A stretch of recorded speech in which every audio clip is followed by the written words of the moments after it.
The morning sun painted Westminster Abbey in golden hues as Prince William stood before the ancient mirror in his private chambers. Today was not just any day. It was the day he would witness something extraordinary that would be remembered for generations.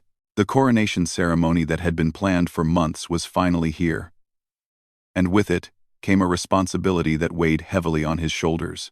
Catherine, the Princess of Wales, entered the room wearing a stunning sapphire blue gown that seemed to capture the very essence of British royalty. Her presence brought immediate calm to William's nervous energy. She had always been his anchor, and today would be no different. The intricate beadwork on her dress caught the light as she moved, creating tiny sparkles that danced across the room like stars. "Are you ready for this?" she asked softly, adjusting his ceremonial sash with gentle hands. Her voice carried both excitement and understanding of the magnitude of what lay ahead. William nodded, though his mind raced with thoughts of the thousands of people who would be watching, both in person and around the world.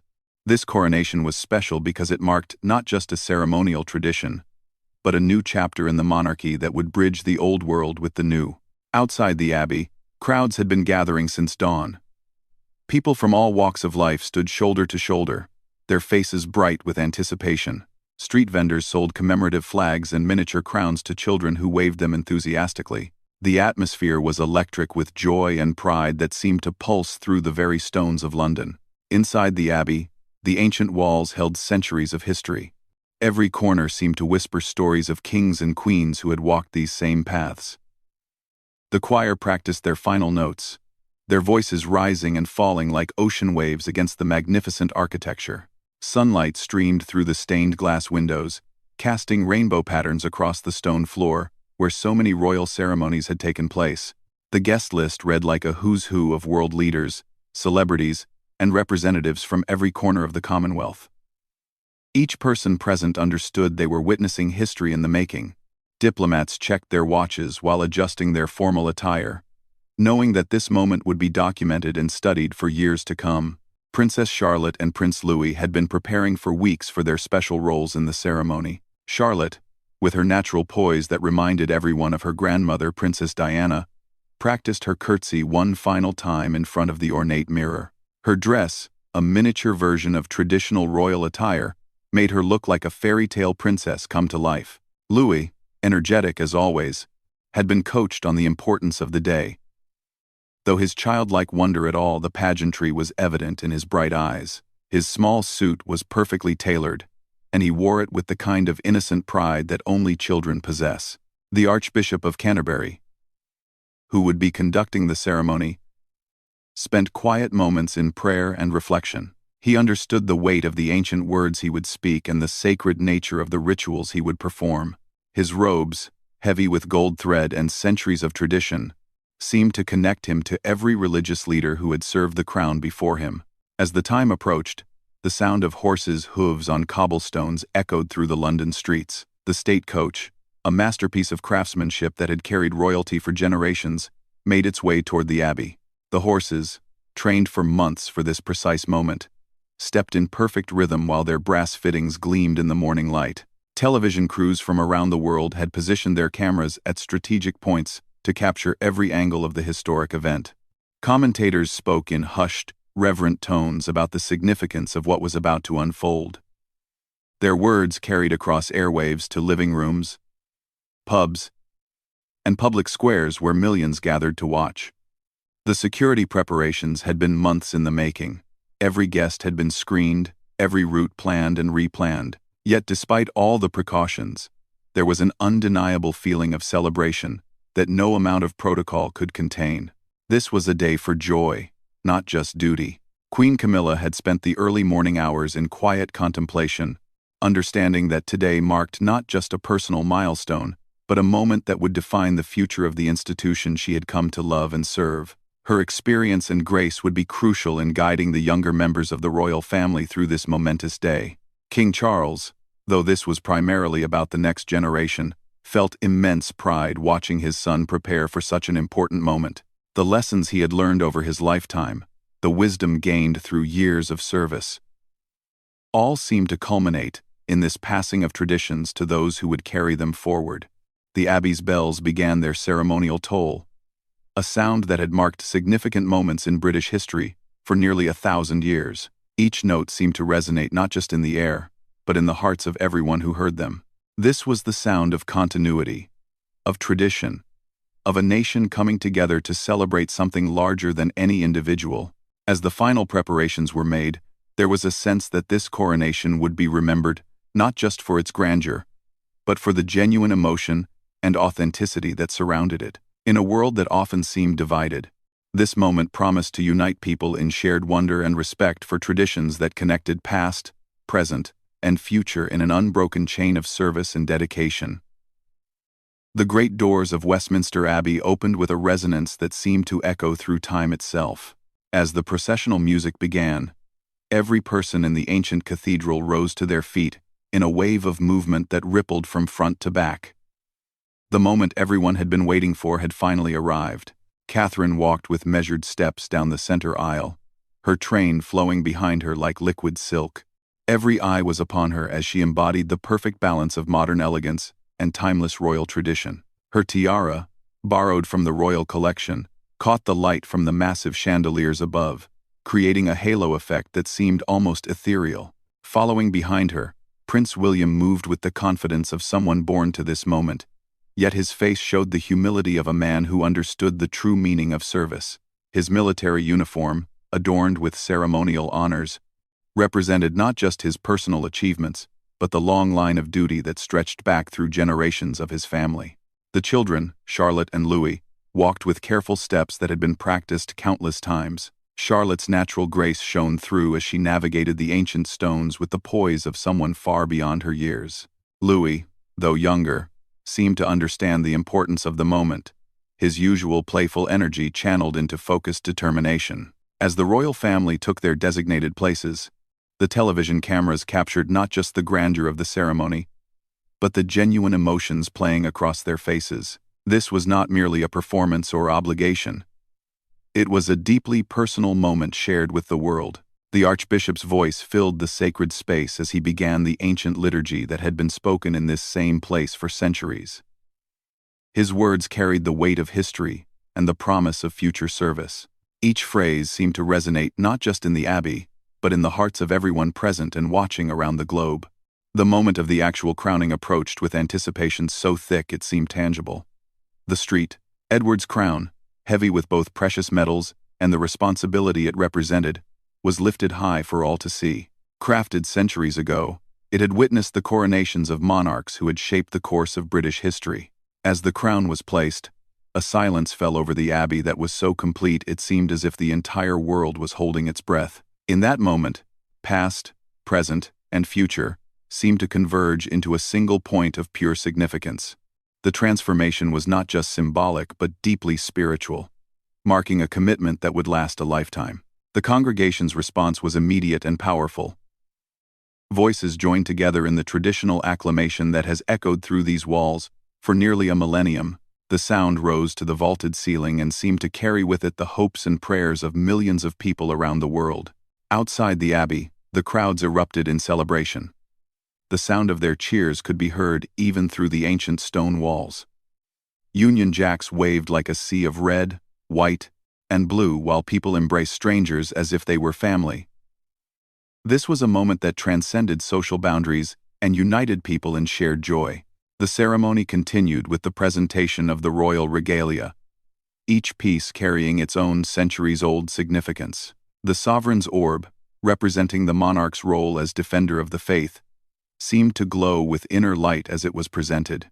The scepter, symbolizing temporal power guided by divine authority, felt heavy with the responsibility it represented. Catherine's own moment came as she received her ceremonial recognition. Her composure throughout the elaborate ritual was remarkable.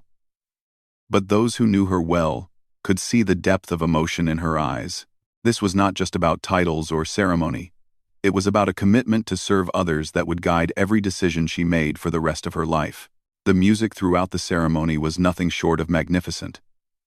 The abbey's choir, joined by a full orchestra, created sounds that seemed to lift the very souls of everyone present.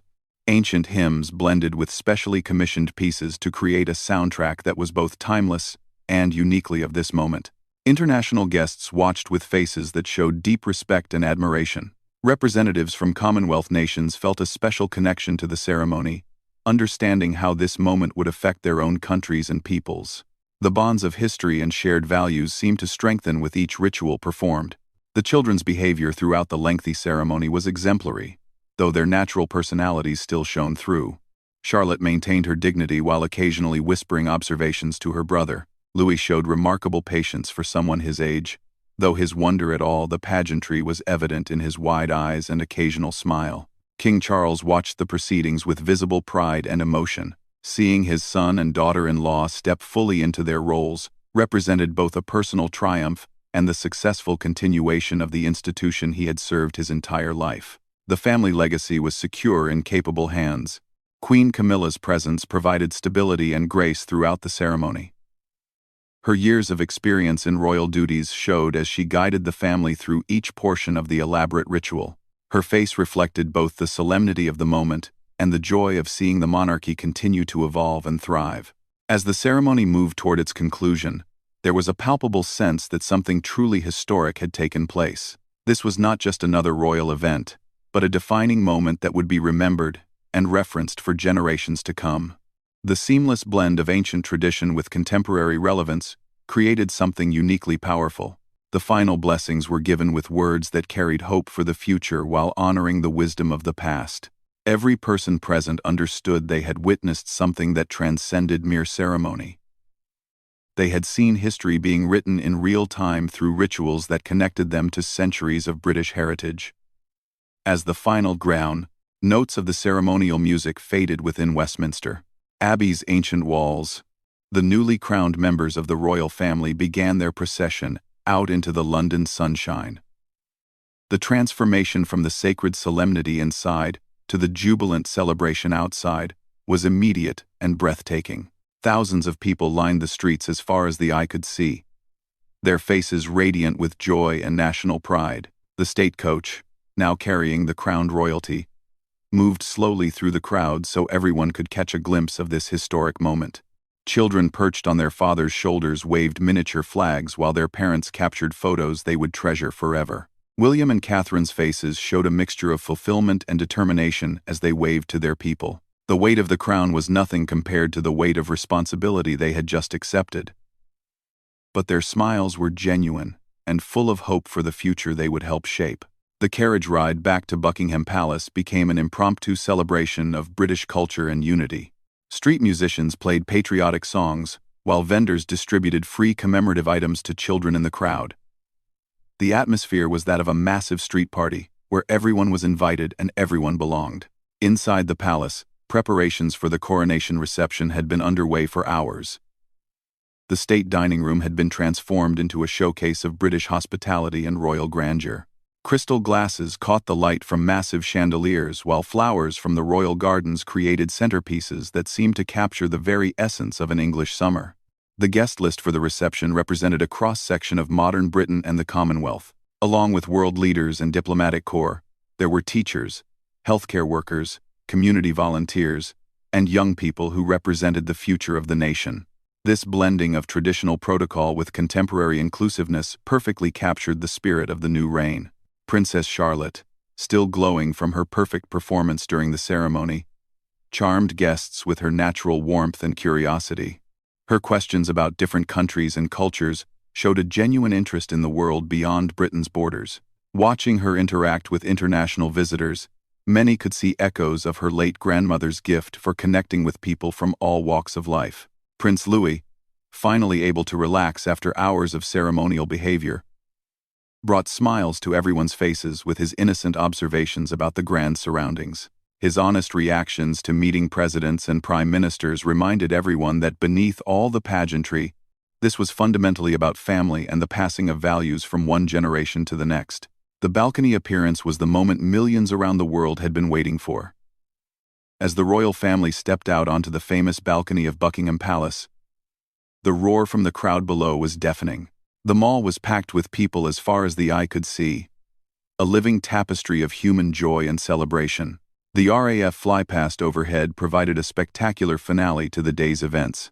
Historic aircraft alongside modern jets painted trails across the blue sky, while the crowd below pointed and cheered. The symbolism was perfect, honoring the past while embracing the future.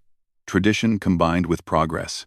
Catherine's second outfit change for the balcony appearance showed her evolving sense of royal style. Her ensemble was both elegant and approachable, sending a message about the kind of royal she intended to be. Dignified but relatable. Traditional, yet modern. The jewelry she chose included pieces with personal significance that connected her to both royal history and her own family story. Inside the palace reception, conversations flowed between languages and cultures as guests shared their thoughts about the ceremony they had just witnessed. Many spoke of being moved by the genuine emotion they had seen, contrasting it with more formal state occasions they had attended in other countries. The evening celebration extended far beyond the palace walls. Public viewing parties in parks across London continued well into the night, with communities that had come together to watch the ceremony staying to celebrate together. Pubs reported their busiest day in years as people gathered to toast the historic occasion. International news coverage praised both the flawless execution of the ceremony and the authentic emotions displayed throughout the day. Commentators noted how the royal family had successfully balanced respect for ancient traditions with a clear vision for modern monarchy that could remain relevant in the 21st century. Social media exploded with images and videos from every angle of the day's events. The ceremony trended worldwide as people shared their favorite moments and personal connections to the historic day. Young people who might not typically follow royal events found themselves genuinely moved by what they had witnessed. The children's bedtime that evening was later than usual, filled with stories and reflections about their special day. Charlotte carefully placed her ceremonial outfit in her wardrobe, already understanding that she would want to remember every detail of this day for the rest of her life. Louis, exhausted from the excitement, fell asleep, clutching a small Union Jack flag given to him by an admirer. William and Catherine's private moment together that evening provided the first quiet pause in a day filled with public duties and historic significance. Sitting in their private apartment, still wearing their ceremonial attire, they reflected on the journey that had brought them to this moment and the path that stretched ahead. The international impact of the coronation was immediate and profound. Commonwealth nations reported renewed interest in their historical connections to Britain, while Republicans in various countries found themselves unexpectedly moved by the dignity and authenticity of the ceremonies they had witnessed. Messages of congratulation poured in from around the world, not just from other royal families and government leaders, but from ordinary people who felt inspired by what they had seen. The ceremony had somehow managed to feel both grand and intimate, historic and contemporary, formal and heartfelt. As London settled into the night, the last crowds began to disperse from the ceremonial route, many carrying memories they would share for years to come. Street cleaners worked through the night to restore the city to normal, but the sense of celebration and renewal that had filled the air would linger much longer. The coronation had achieved something rare in modern times. It had created a moment that truly united people across divides of age, background, and belief. In a world often focused on differences and conflicts, the ceremony had reminded everyone of what could be accomplished when people came together to celebrate shared values and common hopes for the future. This was more than just a coronation. It was a promise of continued service, a commitment to bringing people together, and a declaration that the best traditions of the past could be honored while building something even better for generations yet to come.